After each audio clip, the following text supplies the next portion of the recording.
दिव्या दिव्या, और कितना देर लगाएगी बाथरूम में? तू तो वैसे ही इतना चमक रही है। बेटा, मैं तो पागल हो जाऊंगा इसके रोज रोज के घरेलू नुस्खे को देखकर। मैं ठीक हूँ, तू पहले बाहर तो निकल। ये क्या है भगवान, थोड़ा दबा हुआ रंग देते तब ना जाने क्या करती। निकल रही हूँ। मम्मी, आप भी लगाया करो। देखो तो कैसा चेहरा लग रहा है आपका। तूने कल ही तो लगाया था अपटन। मम्मी तो बेसन था।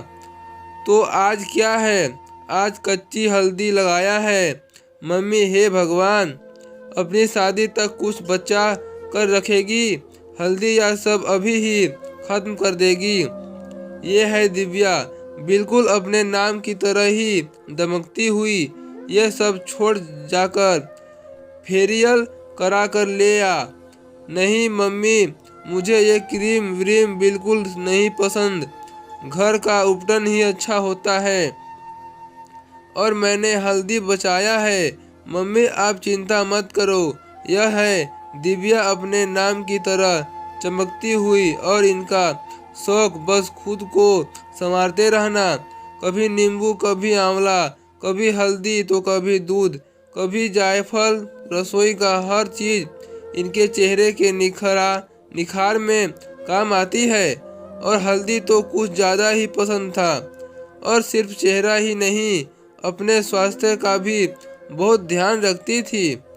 बस कुछ रोज में ही इनका शादी होने वाली है, और इसी रूप पर वाह, इतना सुंदर बेदाग चेहरा और छरकती छाया क्या लगाती हो बेटा, जो मिल जाए। दिव्या के भाई ने हंसते हुए धीरे से कहा।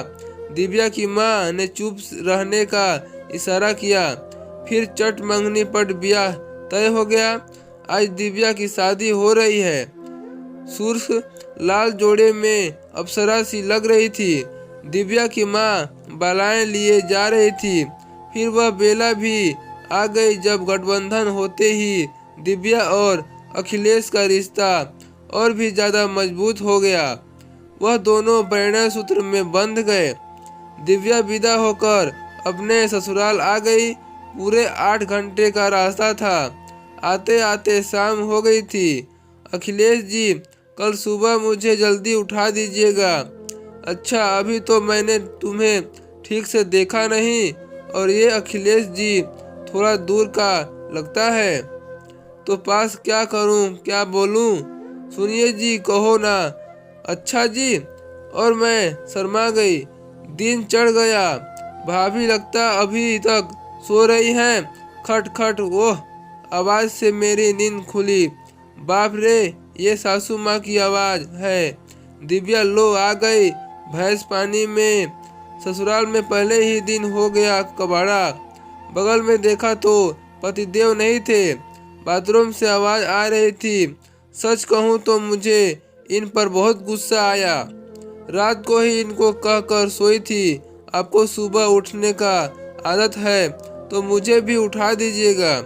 वह क्या है ना, इन्होंने मुझे फोन पर बताया था कि ये सुबह जल्दी उठकर मॉर्निंग वॉक पर जाते हैं, और मैं ठहरी सुबह उठने के नाम पर एक नंबर की आलसी। खैर, शादी की इतनी थकावट थी कि उठने का मन ही नहीं कर रहा था। पर अब तो मैं ससुराल में थी। जल्दी जल्दी घूंघट किया और थोड़ा खुद को ठीक किया और चली दरवाज़ा खोलने। दरवाजे पर ननद और जेठानी जी खड़ी थी। बच गई। ससुराल में हर आवाज़ मुझे अपनी सासू माँ की ही लग रही थी। लगता है भाभी अभी अभी आंखों में नींद है आपकी। नहीं दीदी, मम्मी जी ने कहा है आप जल्दी से तैयार होकर आ जाइए, पूजा शुरू होने वाली है। जी, आती हूँ। जल्दी से दरवाज़ा बंद किया और घूंघट हटाया। ओह, ये तो 5 मिनट में ही मेरी हालत खराब हो गई। दिन भर घूंघट में रहकर कैसे रहूँगी। अब तक पतिदेव निकल आए थे। उठ गई। तुम सोते हुए बड़ी प्यारी लग रही थी, इसलिए मुझसे उठाया नहीं गया। ओह, मेरे पतिदेव तो पूरी ट्रेनिंग कर चुके हैं। दोस्तों, आपको इस कहानी से क्या सीख मिलती है कमेंट बॉक्स में जरूर बताइएगा। चैनल पर पहली बार आए हैं, चैनल को लाइक शेयर सब्सक्राइब जरूर कीजिए। फिर मिलते हैं एक नई इंटरेस्टिंग स्टोरी के साथ।